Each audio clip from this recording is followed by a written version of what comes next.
Welcome to Maritime Pakistan, your gateway to the fascinating world of oceans and the opportunities they present to every one of us. We have explored naval warfare through the book Fleet Tactics and Coastal Combat.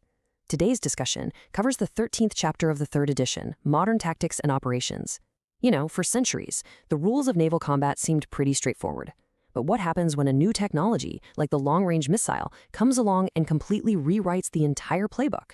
Well, today, we're diving deep into the heart of modern naval tactics. We're going to explore a model that really explains how battles at sea are fought and won in the 21st century. You see, for the longest time, the thinking behind sea battles was all about one thing: concentration. You mass your ships, you mass your firepower, and you just overwhelm the enemy. This quote from 1942, it captures that mindset perfectly. The whole idea was that victory comes from bringing a bigger hammer to the fight. But what if that big hammer is now just a giant glowing target? And this is where the old rules just start to fall apart. Modern weapons have completely changed the game. Think about it. A single Trident submarine is an incredible concentration of power. But if it gets found, all of that power can be taken off the board in one shot. So this raises a really critical question. In an age of precision missiles, is concentrating your forces a strength, or is it a catastrophic vulnerability? To even begin to answer that, we need a whole new framework. And that's where the Salvo Combat Model comes in. It's a way for us to understand the brutal, lightning-fast dynamics of a modern missile exchange by breaking the entire fight down into 3 core components. Okay, first up, we've got something called staying power. And it's pretty much what it sounds like. It's just, how tough is a ship? How many missile hits can it actually take before it's out of the fight? This number is all about the fundamental resilience of each and every vessel. Next, there's striking power. This is the raw offensive punch of your fleet. If you fire a full salvo of missiles, how many of them are accurate enough to actually hit a target that has 0 defenses? It's a pure measure of your fleet's potential to dish out damage. And finally, the last piece of the puzzle is defensive power. You can think of this as the fleet's shield. For every single accurate missile screaming your way, how many can your defenses shoot down, jam, or maybe divert? It's your ability to just negate the enemy's striking power. So here's how these 3 ideas come together in a pretty simple equation. This formula tells you how many ships Force B is going to lose. It's basically Force A's striking power minus Force B's defensive power, and then you divide all of that by the toughness or the staying power of B's individual ships. It's a really simple but powerful way to model how an attack gets filtered through the defender's shield and their resilience. And of course, combat is always a two-way street, right? So here we have the mirror equation. It does the exact same calculation, but this time for the damage that Force B is going to inflict on Force A. And by looking at both of these equations, we can model a full missile exchange and get a really clear picture of who's going to come out on top. And this slide, wow, it just brilliantly illustrates the core tactical dilemma for any commander. On the left, you see the classic concentrated force. It's easy to coordinate, and it has a massive firepower. But on the right, you have a dispersed force, much harder for the enemy to find and target you all at once. The Salvo model is what helps a commander weigh these choices. Is it better to concentrate your punch, or should you spread out to survive?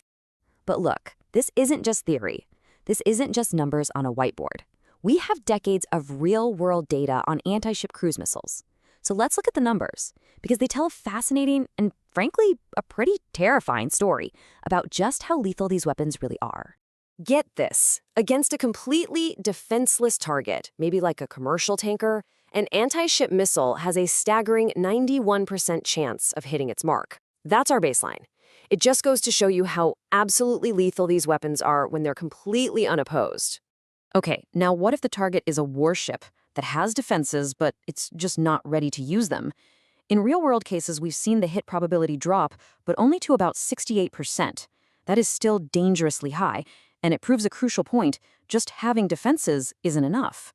You have to be ready to use them in a split second. But here is the real game changer. Against a warship that is actively defending itself, using its jammers, its decoys, its guns, the hit probability absolutely plummets to just 26%. That means a prepared, active defense can defeat roughly 2 out of every 3 incoming missiles. This completely changes the entire calculus of an attack.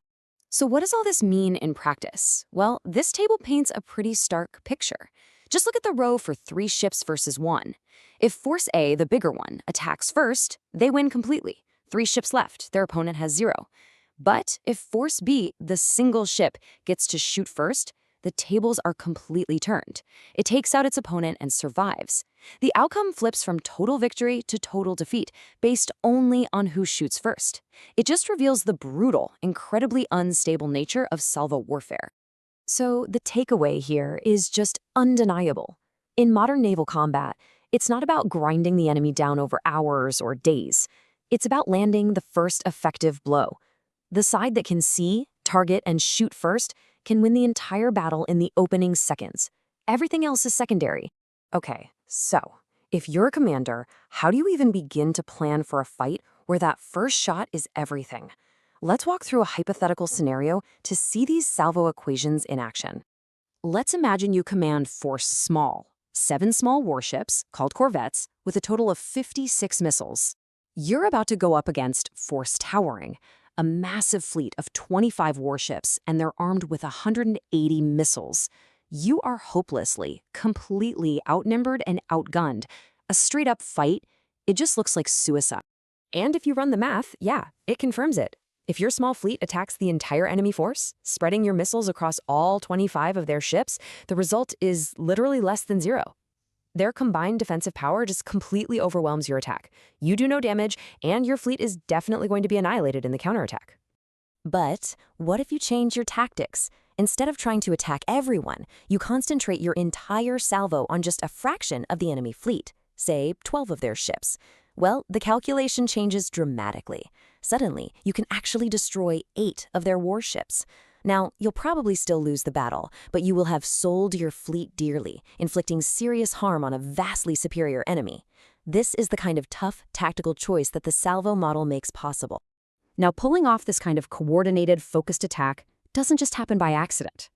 It requires a massive level of integration across the whole fleet.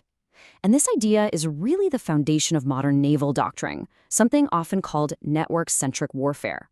Network-centric warfare basically links everything together into 3 integrated grids. First, you have the sensor grid. That's your satellites, your planes, your ships, your submarines, all working together to find the enemy. That's the crucial scouting piece. Then there's the C2, or command and control grid. That's what processes all that information and allows commanders to make a plan and communicate it. That's the deciding piece.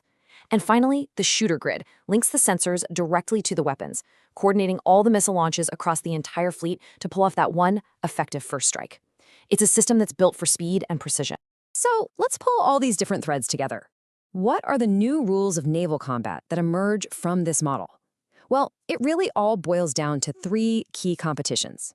Victory today comes from dominating in these 3 areas. First, scouting and anti-scouting. You have to see the enemy without being seen yourself. Second, shooting and counterforce. You absolutely must strike effectively and first. And third, command and control, or C2. You need to coordinate your own forces while doing everything you can to disrupt the enemy's. Winning is no longer just about having more ships. It's about being better at the whole integrated process of seeing, deciding, and acting faster than your opponent. This really leaves us with a critical question to think about. When a single, well-aimed salvo can decide an entire battle, how does a Navy prepare not just to fight, but to win? We hope that you liked today's video. Post your questions in the comment section for future videos.